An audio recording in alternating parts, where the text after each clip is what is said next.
भगवते उत्तमश्लोके भक्तिर्भवति नैष्टिकी कृष्णाय वासुदेवाय देवकी नन्दनाय च नन्दगोपकुमाराय गोविन्दाय नमो नमः। मुखं करोति वाञ्छालं पङ्गुं लङ्घयते गिरिं यत्कृपातमहं वन्दे श्रीगुरुं दीनतारणं परमानन्दमाधवं श्रीचैतन्य ईश्वरम्। Hare Krishna. Hare Krishna. First Mataji thank you నాకు ఈ ఛాన్స్ ఇచ్చినందుకు. సో మనం ఈరోజు భగవద్గీత ఫస్ట్ చాప్టర్ ఫస్ట్ శ్లోక చదువుతున్నాము. సో మనకి ఫస్ట్ చాప్టర్ ఏంటంటే కురుక్షేత్ర రణరంగమున సైనిక పరిశీలన అన్నమాట. భగవద్గీతలో ఫస్ట్ చాప్టర్. దీనికన్నా ముందు మనం భగవద్గీత షార్ట్ గా మనం ఒకసారి రీక్యాప్ చేసుకుందాము. సో యాక్చువల్ గా భగవద్గీత అనేది మొట్టమొదట సూర్యదేవునికి శ్రీకృష్ణ భగవానుడు చెప్పాడనమాట. దాని తర్వాత ఏమైంది అంటే సూర్యదేవుడు దానిని మనువుకు వివరించాడు, మనువు దానిని ఇక్ష్వాకుకు వివరించాడు. ఈ రకంగా గురు శిష్య పరంపరలో ఒక వక్త నుండి వేరొకరికి ఈ యోగా విధానం అనేది అందజేయబడింది అనమాట. కానీ కాలక్రమంలో అది ఏమైపోయిందంటే అది నశించిపోయింది. ఆ తర్వాత శ్రీకృష్ణ భగవానుడు ఏమనుకున్నాడంటే ఇది మళ్ళీ చెప్పాల్సిన సమయం వచ్చింది అనుకొని అర్జునుడిని మాధ్యమంగా చేసుకొని తిరిగి మళ్ళీ ఈ భగవద్గీత అనేది అర్జునుడికి చెప్తూ మనందరికీ కూడా అది వర్తించేలాగా అర్జునుడిని మాధ్యమంగా చేసుకొని మనందరికీ కూడా చెప్పాడనమాట. ఇది భగవద్గీత ఎందుకు అర్జునుడికి చెప్పాడు అని చెప్పి. ఆ తర్వాత మనకి భగవద్గీత ఎందుకు ఎక్కడ చెప్పాడనంటే ఈ భగవద్గీత అనేది మహాభారతంలో స్టార్ట్ అవుతుందన్నమాట. అయితే ఈ మహాభారతంలో యుద్ధం జరిగే సమయంలో శ్రీకృష్ణుడు అర్జునుడికి చెప్తాడనమాట. అర్జునుడు కొంచెం అయోమయ స్థితిలో ఉంటే తన కర్తవ్యాన్ని నిర్వర్తించడానికి అర్జునుడికి ఈ శ్రీకృష్ణ భగవానుడు భగవద్గీత అనేది బోధిస్తాడనమాట. అయితే ఈ భగవద్గీతలో మనకి స్టార్టింగ్ అసలు ఈ యుద్ధం ఎందుకు జరుగుతుంది, అర్జునుడికి ఈ అయోమయం ఎందుకు, అసలు యుద్ధం జరగాల్సిన కారణం ఏంటి అని చెప్పి మనం ఒకసారి తెలుసుకుందాం షార్ట్ గా. మన అందరికీ ఆల్రెడీ భగవద్గీత గురించి ఇంట్రడక్షన్ కొంచెం తెలిసి ఉంటుంది. సో మనం స్టార్టింగ్ డైరెక్ట్ శ్లోకా కాకుండా ఒకసారి మనం ఎందుకు ఈ యుద్ధం జరిగిందని తెలుసుకొని ఆ తర్వాత స్టార్ట్ చేద్దాం. అయితే ఈ యుద్ధం జరగడానికి కారణం ఏంటి అని అంటే ఈ పాండవులు కౌరవులు అనేది మనకు తెలుసు కదా. అయితే ఈ దుర్యోధనుడు ఏం చేస్తాడంటే శకుని సహాయంతో జూదమాడతారనమాట పాండవులు కౌరవులు. ఆ జూదంలో పాండవులని ఓడించి వారి రాజ్యాన్ని సంపదాన్ని కైవసం చేసుకుంటాడనమాట. అప్పుడు ఏమవుతుందంటే కైవసం చేసుకొని పాండవులందరూ కూడా వనవాసం వెళ్లాల్సి వస్తుందన్నమాట.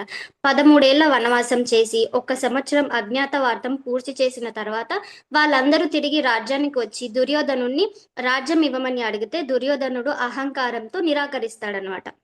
ఇంద్రప్రస్థానం కాకుండా 5 ఊళ్ళు కూడా ఇవ్వను అని చెప్పి దుర్యోధనుడు అహంకారంతో నిరాకరిస్తాడు.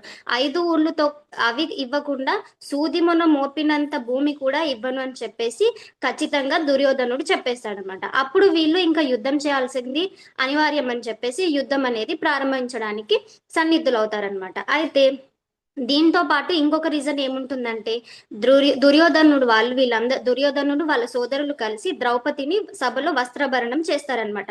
వస్త్రాపహరణ చేసిన తర్వాత వాళ్ళకి ఏంటి అంటే దానికి కోపం వచ్చేసి పాండవులందరూ కూడా ఇంకా యుద్ధం చేయాల్సిందే అని చెప్పేసి అనుకొని పాండవుల భార్య ద్రౌపది సభలో అవమానించడం కౌరవుల పతనానికి యుద్ధానికి ప్రధాన కారణం అవుతుందన్నమాట.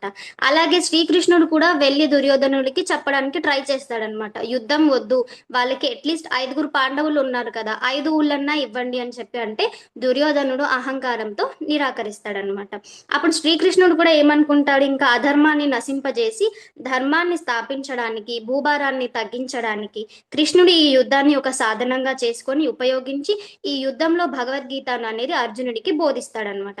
దీనికి ఈ యుద్ధానికి జరగాల్సిన రీజన్, ఈ యుద్ధం ఎందుకు మొదలైంది అంటే ఇక్కడ నుంచి మొదలవుతుంది అనమాట. అయితే ఈ యుద్ధం అనేది స్టార్ట్ అవ్వడానికి అందరూ రణరంగంలోకి వస్తారు. అప్పుడు మనకి ఈ శ్లోకాసు ఇవన్నీ అనేది కూడా మొదలవుతుంది అనమాట. అయితే ఇక్కడ మనకి కురుక్షేత్ర రణరంగంలో సైనిక పరిశీలన అని చెప్పి మొదటి అధ్యాయం పేరు అనమాట. ఇందులో మనకి ఫస్ట్ శ్లోక ధృతరాష్ట్ర ఉవాచ అని చెప్పి ఉంటుందన్నమాట. సో ఇందుకు మనకి భగవద్గీత మనం ఇప్పుడు ఏం చెప్పుకున్నామంటే భగవద్గీత ఎక్కడ మొదలైంది, ఎందుకు చెప్పాడు, అర్జునుడికి ఎందుకు చెప్పాడు, ఆ తర్వాత భగవద్గీత చెప్పవలసిన కారణం ఏంటి, యుద్ధం జరిగింది, యుద్ధం ఎందువల్ల అసలు స్టార్ట్ అయింది అని చెప్పి, యుద్ధం స్టార్ట్ అయింది భగవద్గీత చెప్తున్నాడు అని చెప్పి నేర్చుకున్నాం. ఇప్పుడు ఏంటంటే భగవద్గీతలో ఫస్ట్ శ్లోక ఏమని ఉందో మనం నేర్చుకుందాం. శ్రావణి మాతాజీ మీరు శ్లోక షేర్ చేస్తారా?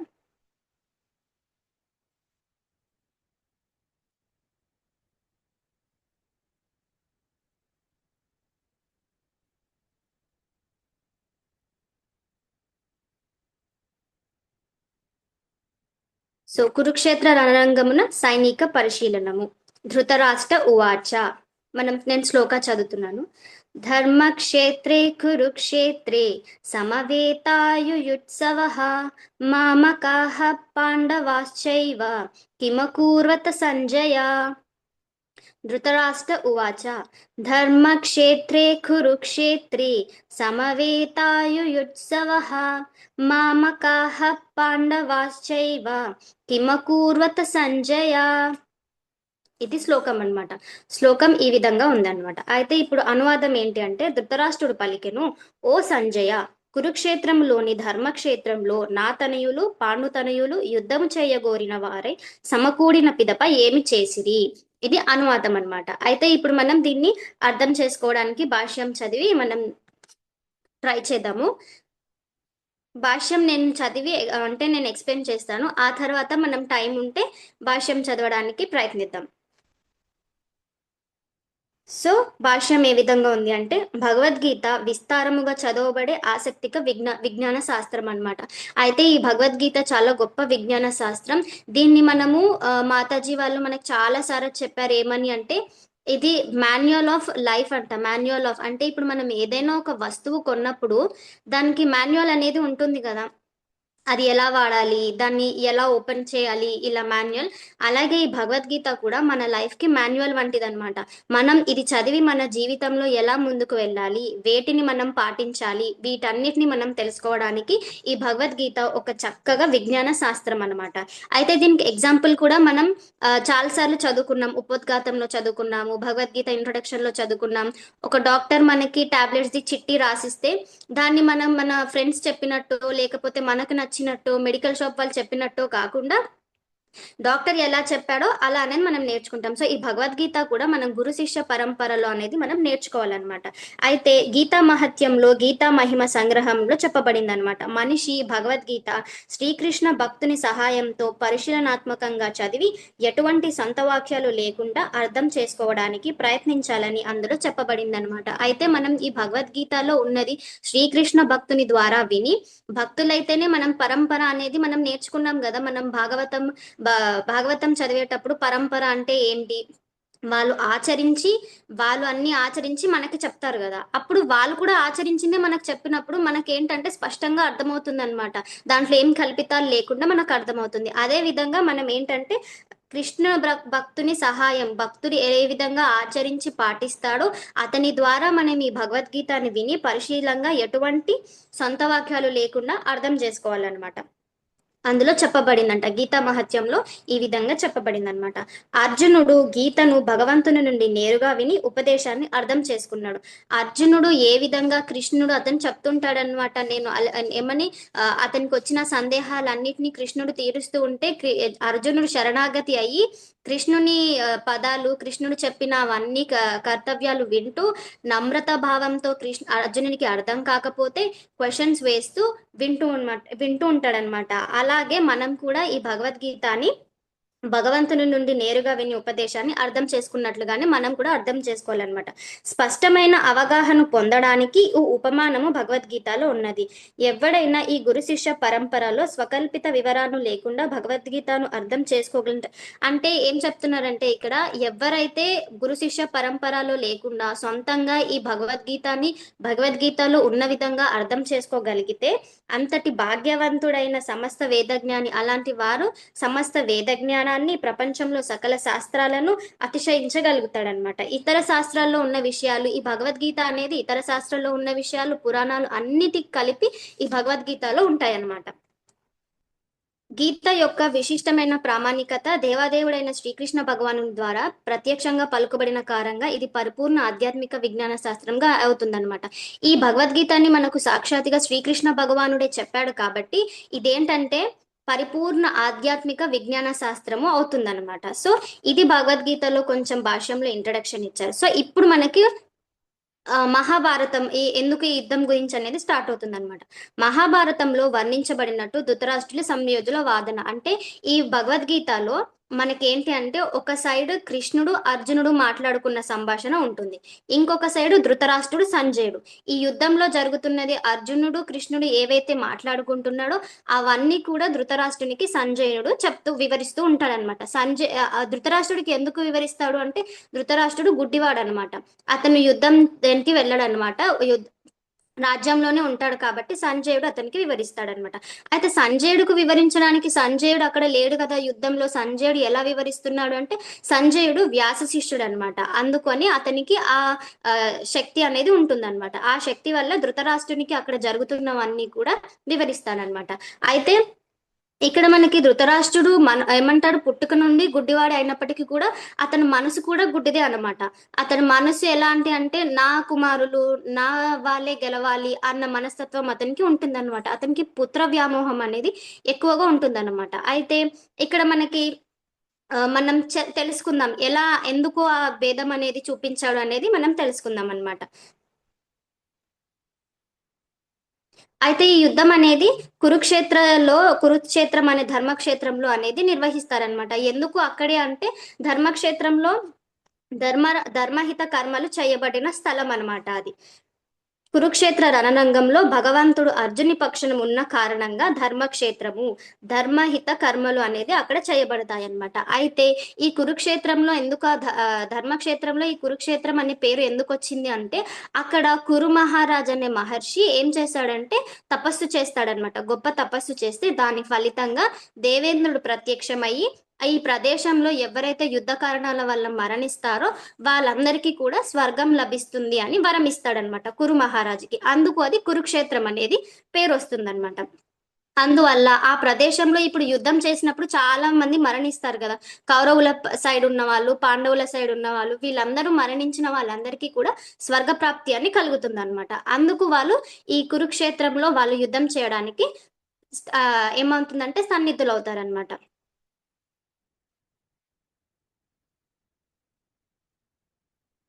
కౌరవుల తండ్రి అయిన ధృతరాష్ట్రుడు తన తనయుల చరమ విజయ అవకాశం అంటే అతనికి డౌట్ అనేది వస్తుందన్నమాట. వీళ్ళు యుద్ధానికైతే చేయగోరిన యుద్ధం అయితే చేస్తున్నారు, మరి నా పుత్రులు విజయం సాధిస్తారో లేదో అని చెప్పేసి ఒక డౌట్ అనేది వస్తుందన్నమాట. ఆ డౌటే మనము 18 days క్లాస్ చదువుకున్నప్పుడు ఫస్ట్ చాప్టర్ లో మనకి పేరు అనేది ఉంటుందన్నమాట. షార్ట్ కట్ లో మనం గుర్తుంచుకోవడానికి డౌట్ అనే మనకి ఇస్తారనమాట అక్రోనిమ్. సో ఆ విధంగా ధృతరాష్ట్రునికి డౌట్ వస్తుందన్నమాట. వీళ్ళు విజయం సాధిస్తారా లేరా. అక్కడ ఆపోజిట్ లో ఉన్నది కృష్ణ భగవానుడు, సాక్షాత్తు దేవాది దేవుడు అని చెప్పి డౌట్ వచ్చి సంజయ్ని అడుగుతారనమాట. యుద్ధఘోరంలో వీళ్ళు ఉన్నారు కదా ఏం చేస్తున్నారు అని చెప్పి. ఆ సందేహంతోనే అతడు వారి ఏం చేశారు అని తన కార్యదర్శి అయిన సంజయుని అడుగుతాడనమాట. తన పుత్రులు తన సోదరుడైన పాండురాజు పుత్రులు యుద్ధం చేయాలనే నిశ్చయంతో కురుక్షేత్ర రణరంగంలో సమకూడారని అతనికి తెలుసు అనమాట. తన పుత్రులు అలాగే పాండుపుత్రులు కూడా యుద్ధం చేయడానికి అక్కడికి వెళ్ళారు. యుద్ధరంగంలో ఏమంటారు రెడీగా ఉన్నారు. ఆ తర్వాత వాళ్ళు ఏం చేస్తున్నారు అని చెప్పి అతనికి డౌట్ వచ్చి సంజయ్ని అడుగుతారనమాట, సమకూడిన తర్వాత ఏం చేస్తున్నారు అని. అయినా అతడు ఆ విచారణ చేయడం చాలా ముఖ్యమైనదంట. ఎందుకు అలా విచారణ చేశాడు అని అంటే జ్ఞాతులైన సోదరుల మధ్య రాజీని అతడు కోరలేడు. మనకి ఇక్కడ స్పష్టంగా ధృతరాష్ట్రుని స్వభావం అనేది అర్థమవుతుంది అనమాట. అతను రాజీని కోరలేడు. అతను తలుచుకుంటే తన పుత్రుడికి చెప్పొచ్చు, యుద్ధం ఎందుకు, మన సోదరులే కదా, మీ అన్న తమ్ముళ్లే కదా, ఈ యుద్ధాలు ఎందుకు, ఇవన్నీ ఆపేసి వాళ్ళకి 5 ఊర్లన్నా ఇవ్వమంటున్నారు కదా, ఆ 5 ఊర్లన్నా ఇవ్వు అని చెప్పేసి. కానీ అతను ఎప్పుడు రాజీ అనేది కోరలేడనమాట. అతను పాండురాజు ఉన్నప్పుడు కూడా పాండురాజు ఏం చేశాడు? అన్న గుడ్డివాడైనప్పటికీ కూడా అతను ఏం చేశాడు? అతన్నే ధృతరాష్ట్రునే సింహాసనం పైన కూర్చోబెట్టి ఇతను రాజ్యాన్ని ఏలేవాడనమాట. అయితే అప్పటికి కూడా ఈ ధృతరాష్ట్రునికి అటాచ్మెంట్ టు ద క్రోన్ అనమాట. సింహాసనం పైన అటాచ్మెంట్ ఉండి నా కుమారుడే రాజు అవ్వాలి, నా కుమారుడే సింహాసనం పైన కూర్చోవాలి అనే అహంకార భావంతో అతను ఏం చేస్తాడు? యుద్ధానికి రాజీ కోరలేదనమాట. యుద్ధంకి ఎప్పుడు ధృతరాష్ట్రునికి అడ్డు చెప్పలేడు. అర్థం చేపించే అంత ట్రై చేయలేదు యుద్ధం వద్దు అని చెప్పి. రాజీని కోరలేదన్నమాట. అలాగే రణరంగంలో తన పుత్రుల విధి ఏ రీతిగా ఉన్నదో అతడు తెలుసుకోగలిగాడనమాట. అతను తెలుసుకోవడానికి ప్రయత్నిస్తున్నాడు. ఇంకా యుద్ధంలో వాళ్ళు ఏం చేస్తున్నారు వాళ్ళ పుత్రులు అని చెప్పేసి తెలుసుకోరన్నమాట. ఆయన స్వర్గలోక వాసులకు కూడా పూజనీయ స్థానంగా వేదాలలో పేర్కొబడిన కురుక్షేత్రంలో యుద్ధం ఏర్పాటు చేయబడిందనమాట. కారణంగా యుద్ధ పరిణామంపై ఆ తీర్థక్షేత్ర ప్రభావం గురించి అతడు చాలా భీతి చెందాడు. అయితే మనం తెలుసుకున్నాం కదా, ఈ కురుక్షేత్రంలో యుద్ధం చేసి ఈ కురుక్షేత్రం అనేది ధర్మబద్ధంగా ఉంటుందన్నమాట. ధర్మరహిత కర్మలు అనేది అక్కడ చేయబడ్డారు. అతనికి కూడా తెలుసు పాండవులు ధర్మరహితంగా ఉన్నారు, కౌరవులే ఏమంటారు అధర్మంగా ఉన్నారు. యుద్ధం చేయడానికి అధర్మ పరంగా వాళ్ళు ఊర్లు అడిగినా ఇవ్వకుండా అధర్మంతో యుద్ధానికి అనేది చేయడానికి స్టార్ట్ చేశారు అని చెప్పేసి అతనికి అందువల్ల ఒక డౌట్ అన్నమాట. వీళ్ళు గెలుస్తారో గెలవరో అని చెప్పి ఒక డౌట్ తో సంజయ్ని అడగడాన్ని ప్రారంభించాడు అనమాట. యుద్ధంలో జరిగిన తర్వాత వాళ్ళందరూ సమకూడిన తర్వాత ఏం చేశారు? అతనికి ఒక డౌట్, నా పుత్రులు గెలుస్తారో లేదో అనే ఒక సందేహంతో అతను అడుగుతాడనమాట.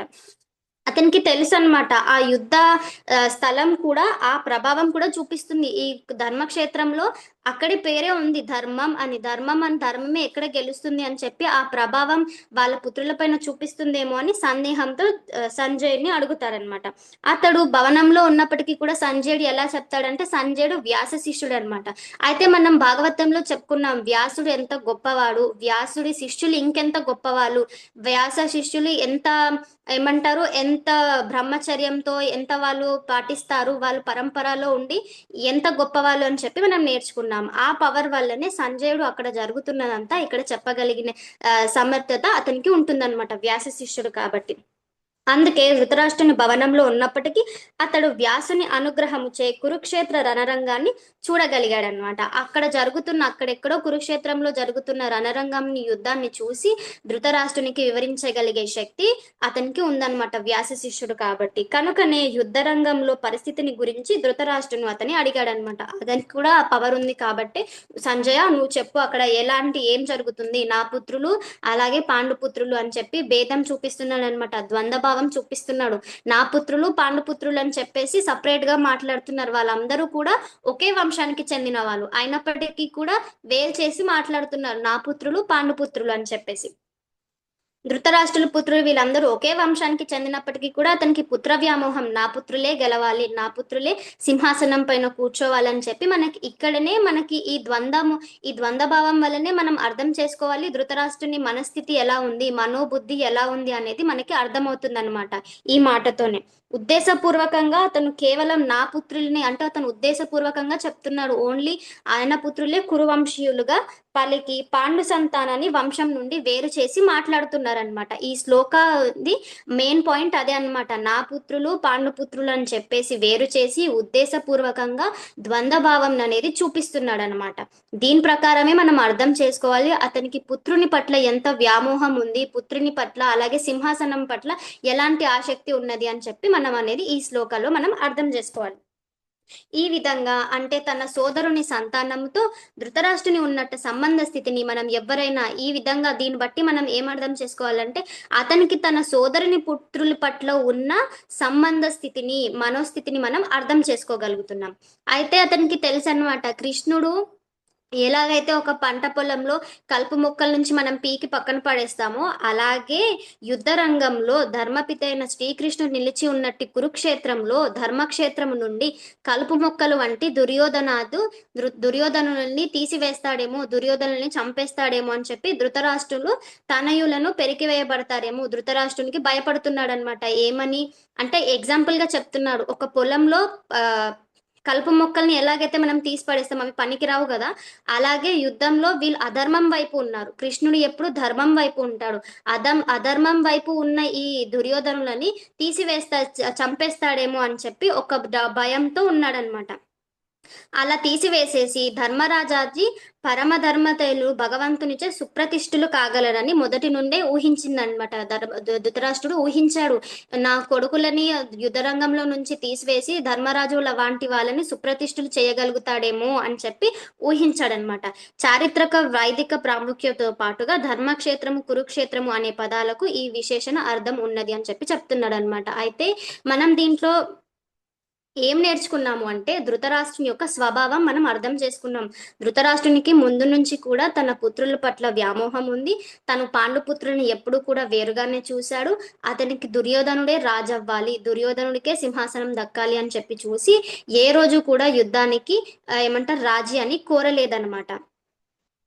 రాజీ కోరలేదు, దుర్యోధనానికి చెప్పడానికి ట్రై చేయలేదు, ఈ యుద్ధం వద్దు, మనం మన సోదరులే కదా వాళ్ళు, మనం రాజీ పడదాము అని చెప్పేసి. ఇంకా యుద్ధం చేయడానికి స్టార్ట్ అయినప్పటికీ కూడా అతను సంజయ్ని అడుగుతున్నాడు, ఏం జరుగుతుంది, నా పుత్రుల మనోస్థితి ఎలా ఉంది, అర్జునుడు వీళ్ళు ఏం చేస్తున్నారు అని చెప్పి సంజయ్ని అడుగుతున్నాడు అనమాట. అతనికి ఎక్కడో యుద్ధం స్టార్ట్ అయిపోయిన తర్వాత ఒక భయం, ఒక డౌట్ అనేది వచ్చిందనమాట, వీళ్ళు విజయం పొందుతారా, ఏం చేస్తున్నారు అని చెప్పేసి ధృతరాష్ట్రునికి సందేహం అనేది కలుగుతుందనమాట.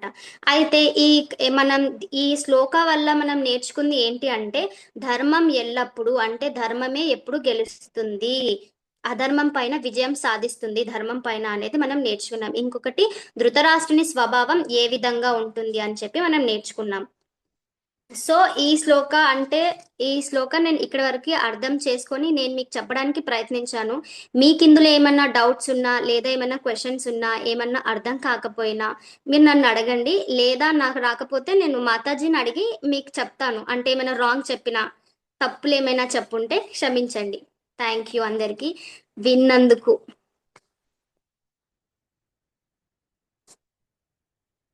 హరే కృష్ణ మాతాజీ. మాతాజీ హరే కృష్ణ, చాలా బాగా చెప్పారు మాతాజీ. హరి హరి బోల్. హరే కృష్ణ మాతాజీ, చాలా బాగా చెప్పావు మాతాజీ. చిన్న ఏజ్ అయినా కానీ హరే కృష్ణ మనీష తీసుకున్నారు, బాగా చెప్పావు మాతాజీ. ధైర్యంగా హరి బోల్ హరి బోల్ హరి బోల్ మాతాజీ, మంచిగా హరి చెప్పారు. బోల్ హరి హరి బోల్ మాతాజీ. మనీషా మాతాజీ, మనీషా మాతాజీ హరి బోల్ మాతాజీ, చాలా బాగా ఎక్స్ప్లెయిన్ చేశారు మాతాజీ, చాలా బాగా చెప్పారు. నోట్ డౌన్ చేసుకున్నట్టున్నారు మాతాజీ, అన్ని గడగడగడ చెప్పేస్తున్నారు మాతాజీ. ట్రైనింగ్ మాతాజీ అది. మాతాజీ మనకు నేను ప్రిపేర్ అయ్యి మాతాజీ నేను ఇలా ప్రిపేర్ అయ్యాను అంటే ఈ పాయింట్స్ చెప్పు, ఈ పాయింట్స్ ఇంపార్టెంట్ అని మనం మాతాజీ ట్రైనింగ్ అనమాట. మనకు చాలా సార్లు మనం నేర్చుకుంటాం కదా, గురువుని పట్టుకోవాలి, గురువు చెప్పేవి పాటించాలి అని చెప్పి. అలా దీంట్లో కూడా నేను ఏది చెప్పినా ముందు మనం కృష్ణ కథలు చెప్పుకున్నా కూడా మాతాజీయే కరెక్ట్ చేసి ఏది తప్పు ఇలా చెప్పాలి అని చెప్పి నాకు మాతాజీయే చెప్పారు. ఇప్పుడు కూడా మీరు ఇస్తున్నవన్నీ కూడా గురువుకి అని చెప్పి మాతాజీ కూడా క్లాస్ లో చెప్తారు కదా, అలా నా ప్రశంసలన్నీ కూడా గురువుకి అని చెప్పి నేను కూడా అనుకుంటున్నాను. హరే కృష్ణ మాతాజీ, మీరు ఒక శ్లోకంకే చాలా స్టడీ చేసి బాగా సబ్జెక్ట్ అంతా గెయిన్ చేసి 1 hour కి సరిపడేట్టు ఇంకా బాగానే చెప్పారు. Excellent, to be continue. ఇదే జీవితం మీరు ముందుకెళ్ళాలని మనసారా కృష్ణ భగవాన్ ఆశిష్ మీకు ఇవ్వాలని కోరుకుంటున్నాను. ఇంకా కూడా పరిపూర్ణ మాతాజీ దండవత్ ప్రణాం. శిష్యురాల కోసం వెతుక్కో అక్కర్లేదేమో, మంచి శిష్యురాలకి అందిస్తున్నారు. మీ గురు పరంపర అనేది మనీషా మాతాజీతోనే ఇంకా స్టార్ట్ అవుతుందని అనుకుంటున్నాను. మీకు కూడా చాలా థ్యాంక్స్. మంచి క్యాండిడేట్ ని మీరు చూస్ చేసుకున్నందుకు మీకు కూడా దండవత్ ప్రణాం మాతాజీ.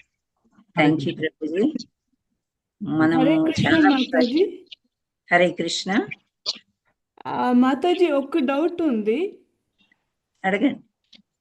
అది ద్రోణాచార్య వచ్చి గురువు కదా, మరి ఏకలవ్య అది ఏమిటికి తీసుకొనింది? ఇది ఇక్కడ కురుక్షేత్రానికి ఇప్పుడు ఈ శ్లోకానికి రిలేట్ కాదు, కానీ నేను చెప్తాను. ఏంటి అంటే, ద్రోణాచార్యులు గురువు, ఆయన అర్జునుడికి మాట ఇస్తాడు, ఈ భూ ప్రపంచంలోనే అర్జున్ని దాటే వాళ్ళు ఎవరు ఉండరు అని అర్జున్ని మంచి విలుకారుణ్ణి చేస్తారు. ఓకే, ద్రోణాచార్యులు. ఏకలవ్య ఏమో కంప్లీట్ అవ్వలేదు మాతాజీ. ఏకలవ్య ఏమో సూతపుత్రుడు అన్నమాట. సో ఆయన క్షత్రియుడు కాదు. అయితే గురువుని ద్రోణాచార్యుల వారిని వచ్చి, నాకు ఈ ఆర్చరీ చాలా ఇష్టము, నాకు నేర్పించండి అని అడుగుతారు. అడిగితే లేదు నేను నేర్పించను అని అంటాడు. అయితే ఏకలవ్యుడు ఏం చేస్తాడంటే ఎరుకల కులానికి చెందినవాడు అనమాట, అడవిలో ఉండే ఒక పిల్లవాడు. సో అతడు ద్రోణాచార్యుల వాళ్ళ బొమ్మ చేసుకుంటాడు. ఓకే, ఆ మట్టితోని ఆ రూపం చేసుకుంటారనమాట. రూపం చేసుకుని అక్కడ ఆ ద్రోణాచార్యుడిని పెట్టుకొని అతను ప్రాక్టీస్ చేస్తాడు. ఇంకా బాణాలు వేయడము చేయడము అంతా బాగా ప్రాక్టీస్ చేస్తాడనమాట. చేసినప్పుడు ఏమవుతుంది, అతనికి అర్జునుడి కంటే ఎక్కువ విద్య వచ్చేస్తుంది. అప్పుడు మళ్ళీ ద్రోణాచార్యుల వారి దగ్గరికి వచ్చేసి చూపిస్తాడు, నేను ఇలా అని చెప్పి, అంటే నేను నేర్చుకున్నాను అని చెప్పి. ఎలా అంటే అప్పుడు చూపిస్తాడు, నేను ఇలా మీ బొమ్మ మీ ప్రతిమ పెట్టుకుని నేను నేర్చుకున్నాను అని చెప్పేసి. అయితే నువ్వు గురువు లాగా నన్ను యాక్సెప్ట్ చేసావు కదా, నాకు గురు దక్షిణ ఇవ్వు అని అంటాడు. ఓకే, గురు దక్షిణ ఏంటి, ఏమి ఇవ్వాలి అని ఇంకా ఆయన సరెండర్ అయిపోతాడు గురువు దగ్గర వచ్చి. ఇంకా సరెండర్ అయిపోయే సంతోషంలో మీరు ఏది అడిగితే అది ఇస్తాను గురువు గారు అంటారు. అప్పుడు ఈ తంబ్ అడుగుతాడు అనమాట. సో ఈ తంబ్ అనేది లేకపోతే అసలు బాణాలు పట్టుకోలేరు, వేయలేరు అనమాట. సో అది తీసేస్తే గనక ఇంకా అతను ఎందులో పార్టిసిపేట్, ఆర్చరీ అనేది అతనికి రాదనమాట, విలుకాడు కాలేరు. సో అలా అతను తంబు తీసేసి అర్జునుడికి ప్రాముఖ్యత ఇస్తారు. గురువులు అనేవారు ఒకసారి మాట ఇచ్చారు మిమ్మల్ని పైకి తెస్తాము అన్నప్పుడు ఆ మాటను కూడా పోగొట్టుకోలేదు అనమాట. సో ఆ విధంగా ఉంది ఆ స్టోరీ. అది బ్యాక్గ్రౌండ్ స్టోరీ మాతాజీ. హరే కృష్ణ. మహాభారతంలో ఇలాంటివి చాలా వస్తాయి, చిన్న చిన్న స్టోరీలు. సో మనం ఇక్కడ చర్చించుకునేది భగవద్గీత. అండ్ మీ క్వశ్చన్ వల్ల కొందరికి కొంత నాలెడ్జ్ వచ్చి ఉంటది. Thank you all so much. Hare Krishna. Hare Krishna. ఇంకా మీకు ఏమైనా ప్రశ్నలు ఉన్నాయా? మనీషా మాతాజీ కూడా ఆన్సర్ చేయడానికి ప్రయత్నం చేస్తారు. సో మనీషా మాతాజీ లెసన్ చెప్పాలంటే పాపం చాలా కష్టపడుతుంది. I think more than 1 month she's waiting for to give this class. మధ్య మధ్యలో మనకి ఫ్రైడే సెలవు రావడము, ఏవేవో కారణాల వల్ల ఫ్రైడే మనకి క్లాస్ కుదరలేదు. So today is the first class and సూపర్గా చెప్పింది. ఎప్పుడైనా బాగా చెప్పుద్దాం. శ్లోక అనే కాదు, కృష్ణ బుక్ చదివిన, కృష్ణ కథలు చెప్పిన నంబర్ 1గా ఉంటుంది. చాలా బాగా స్పష్టంగా, అసలు గ్రాంధిక భాష ఈ ఏజ్ వాళ్ళు మాట్లాడటం చాలా కష్టము. But still she learned and బాగా ప్రాక్టీస్ చేస్తుంది అమ్మాయి. చేసి మన ముందుకు వస్తుంది అనమాట. అండ్ వైష్ణవ హరే కృష్ణ. నిద్ర లేకుండా చదివి ఉంటారు అని అంటున్నారా? ఆమె ఏ విధంగా కష్టపడుతుంది మనకి చెప్పింది. యా, ప్రాక్టీస్ బాగా చేసి పర్ఫెక్ట్ గా అయ్యాకే మన ముందుకు వస్తారు మనీషా. ఆమెను చూసి మనం నేర్చుకోవాల్సింది ఎంతో ఉంది. బ్యాక్గ్రౌండ్ లో చూస్తే వాళ్ళ ఫ్యామిలీ, పెద్ద ఫ్యామిలీ అవన్నీ ఉన్నాయి. అయినప్పటికీ కూడా షీ కమ్స్ ఫార్వర్డ్. 10:30కి కరెక్ట్ గా వచ్చి ఉంటది.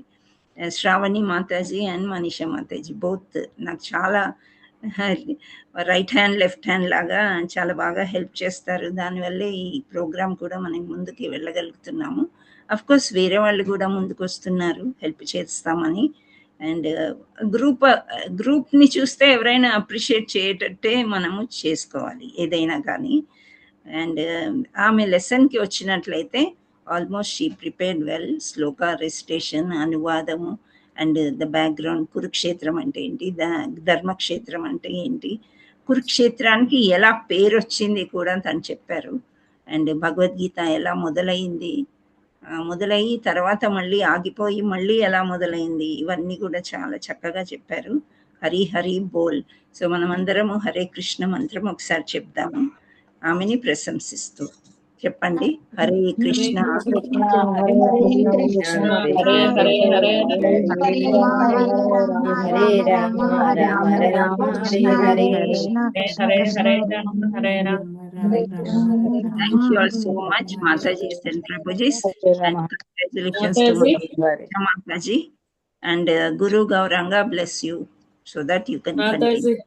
Hare Krishna. పరిపూర్ణ పద్మావతి దేవిదాసి మాతాజీకి పరిపూర్ణమైన శిష్యురాలు Mataji. Thank you so much. Hare Krishna. కృష్ణుడే తన శిష్యురాలుగా ఎంచుకున్నాడు, మీ దగ్గర పెట్టాడు. మాతాజీ. అవును మాతాజీ, మేబీ ఎంతో మంది వస్తుంటారు వెళ్ళిపోతుంటారు, కానీ పాపం 1 year నుంచి ఈ గ్రూప్ నే పట్టుకుని ఇలాగే ఉంది ఆ అమ్మాయి. I'm so happy. చాలా అదృష్టవంతురాలు మాతాజీ. ఎస్, థ్యాంక్ తను యూ. ఇలా కలుసుకోవడం కూడా మాకు కూడా అదృష్టమే Mataji. So she will continue every Friday, కొద్ది రోజులు కంటిన్యూ చేస్తారు. ఇంకొకరిని చూస్తున్నాను, వాళ్ళు పర్ఫెక్ట్ అయినప్పుడు అప్పుడు నెక్స్ట్ వాళ్ళని చూద్దాం. ప్రస్తుతానికి తను పర్ఫెక్ట్ అవ్వాలి, ఇంకా పర్ఫెక్ట్ అవ్వడం అంటే నా పైన ఉండే గురువులు కూడా ఆమెను మెచ్చుకోవాలని నా ఒక ఉద్దేశం అన్నమాట. ఓకే, సో ఆ విధంగా దాన్ని ముందుకు పంపిద్దాము. మనతో పాటు ఆమెతో పాటు మనం కూడా ముందుకెళ్దాం. ఓకే, హరి హరి బోల్. సో ఇప్పుడు భాష్యం షేర్ చేస్తే చదవడానికి ప్రయత్నం చేయండి. మాతాజీ 108 శ్లోకాసా 700 శ్లోకాస్? 700 శ్లోకాస్. మనం భాగవతంతో పాటు భగవద్గీతని వెంట తీసుకుని వెళ్దామని నిర్ణయించుకున్నాం.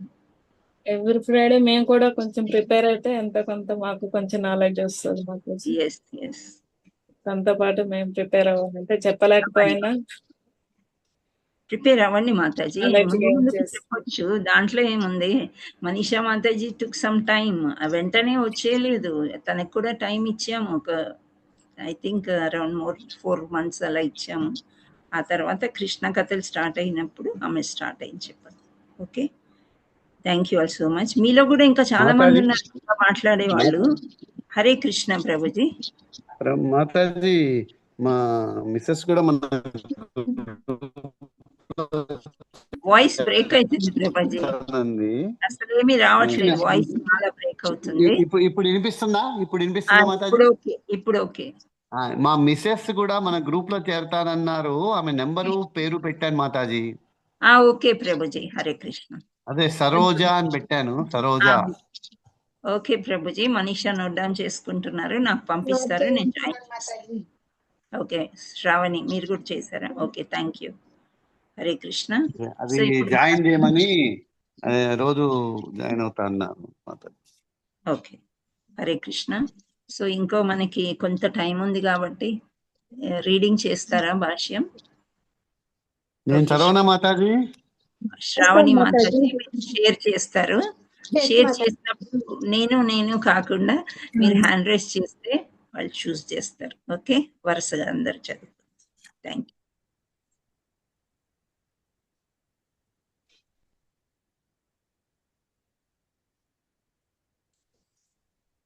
హ్యాండ్ రైజ్ చేసిన వాళ్ళని పిలవండి.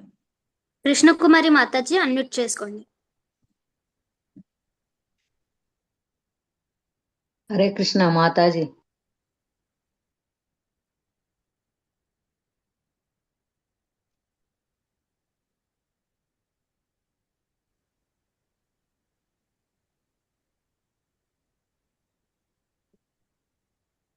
భాష్యం చదవనా మాతాజీ? అవును మాతాజీ. ఓకే, హరే కృష్ణ మాతాజీ. మళ్ళీ పోతుంది. ఓకే, శ్రీమద్ భగవద్గీత విస్తారముగా పఠింపబడు ఆస్తిక విజ్ఞాన శాస్త్రము. అది గీతా మహాత్యమునందు గ్రహింపబడినది. భగవద్గీతను కృష్ణ భక్తుని సహకారమున పరిశీలనాత్మకముగా పఠించి ఎటువంటి స్వంత వ్యాఖ్యానములు లేకుండా అవగాహనము చేసుకొనుట యత్నించవలనని దాని యందు తెలుపబడినది. గీతను అర్జునుడు శ్రీకృష్ణ భగవాన్ నుండి ప్రత్యక్షముగా శ్రవణము చేసి అవగాహన చేసుకోను. ఈ విధముగా స్పష్టమైన అవగాహన కలుగగలనందుటకు భగవద్గీత యందే నిదర్శనము లభించుచున్నది. మనుజుడు ఆ గురు శిష్య పరంపరలో స్వకల్పిత వ్యాఖ్యానములు లేకుండా భగవద్గీతను అవగతము చేసుకోగలిగినంతటి భాగ్యవంతుడైనచో సమస్త వేద జ్ఞానమును ప్రపంచమునందలి ఇతర శాస్త్రములను అతిశయించగలడు. ఇతర శాస్త్రములందు గల విషయములనే గాక అన్యత్ర గోచరించని విషయములను కూడా పాఠకుడు భగవద్గీత యందు కాంచగలడు. అదియే గీత యొక్క విశిష్టమైన ప్రామాణికత. పూర్ణ పురుషోత్తముడైన శ్రీకృష్ణ భగవాను ద్వారా ప్రత్యక్షముగా పలుకబడినందున ఈ భగవద్గీత సంపూర్ణ ఆధ్యాత్మిక విజ్ఞాన శాస్త్రమై విరాజిల్లుచున్నది. Hare Krishna Mataji. Hare Krishna Mataji, thank you. Subbarao Prabhuji unmute చేసుకోండి. హరే కృష్ణ మాతాజీ, ప్రణామ్.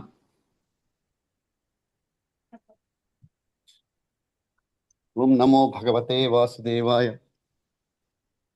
మహాభారతం నందు వర్ణింపబడిన ధృతరాష్ట్ర సంజయుల సంవాద విషయములు ఈ ఉత్కృష్ట తత్వశాస్త్రమునకు మూల సిద్ధాంతములై ఉన్నవి. అనాది అయిన వేదకాలము నుండి తీర్థస్థలముగా ప్రసిద్ధి నొందిన కురుక్షేత్రమునందు ఈ తత్వశాస్త్రము ఉద్భవించినట్లుగా తెలియవచ్చుచున్నది. ఈ భూమిపై శ్రీకృష్ణ భగవానుడు స్వయముగా ప్రత్యక్షమైనప్పుడు మానవాళి నిర్దేశానార్థము దీనిని పలికి ఉండెను. కురుక్షేత్ర రణరంగమున శ్రీకృష్ణ భగవానుడు అర్జునుని పక్షమున నిలిచి ఉండుటచే ధర్మక్షేత్రము అనగా ధర్మాచారములు నిర్వహింపబడు స్థలము అనే పదము ప్రాధాన్యతను సంతరించుకున్నది. కౌరవుల తండ్రి అయిన ధృతరాష్ట్రుడు తన తనయుల విజయ అవకాశమును కూర్చి గొప్ప సందేహాగ్రస్తుడై ఉండెను. కనుకనే తన సందేశమున అతడు వారు ఏమి చేసిరి అని కార్యజయుని ప్రశ్నించను.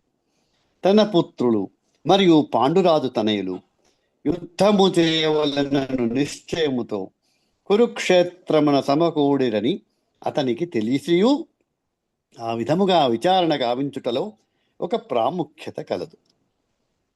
ప్రాముఖ్యము గలదు. జ్ఞాతులైన సోదరుల నడుమ అతడు రాజీని వాంఛించలేదు. అదిను కాక రణరంగమున తన పుత్రుల విధి ఏ రీతి కలదో అతడు తెలుసుకొనగోరెను. కానీ దేవతలకు సైతము పూజనీయ స్థానముగా వేదములలో తెలుపబడి ఉన్న కురుక్షేత్రమునందు యుద్ధము ఏర్పాటు చేయబడుటచే యుద్ధ పరిణామముపై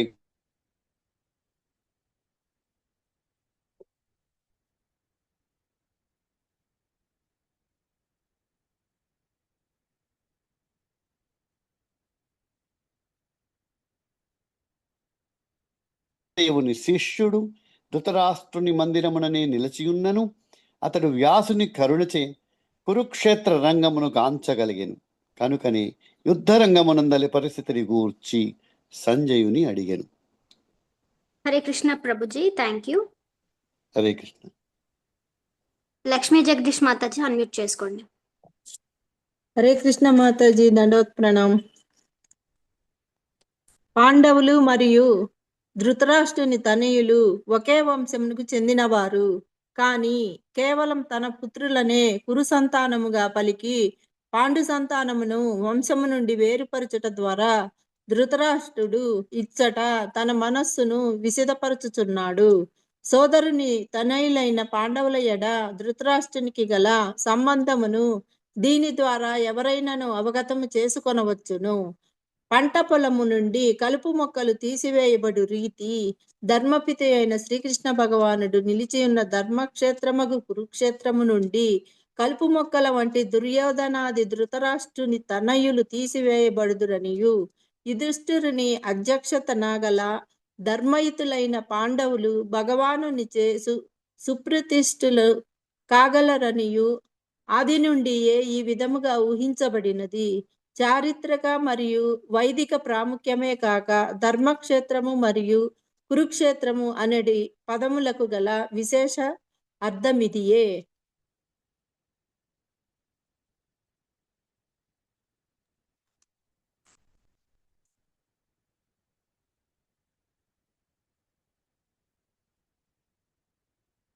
Hare Krishna Mataji, thank you. Thank you Mataji. Hari బోల్. ఇప్పుడు ముగిస్తారా? ఇంకా ఏం ప్రశ్నలు లేవా? నిన్న ప్రభుజీ చెప్పారు కదా తప్పకుండా ఏవైనా ప్రశ్నలు అడగాలి అని. ట్రై చేయండి. ఏవైనా ప్రశ్నలు మీకు మిగిలిపోయి ఉంటే అడగచ్చు.